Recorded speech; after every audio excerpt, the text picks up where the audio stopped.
নমস্কার, সকলকে স্বাগত জানাই। 26,000 চাকরি প্রার্থীর ভবিষ্যৎ কি কেউ জানে না, না সুপ্রিম কোর্ট, না সিবিআই, না চাকরি প্রার্থীরা। সমস্যাটা হলো এই যে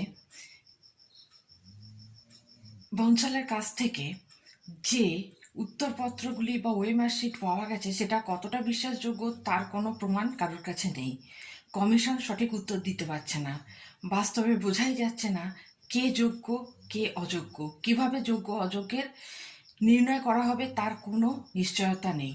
সিবিআইও ঠিক একই কথা বলেছে।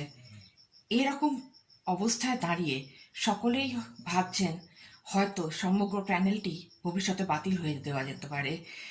আজকে রায়দানের কথা ছিল, কিন্তু শুনানিতে যে অবস্থা হয়েছে তারপরে রায়দান স্থগিত করে দেওয়া হয়েছে।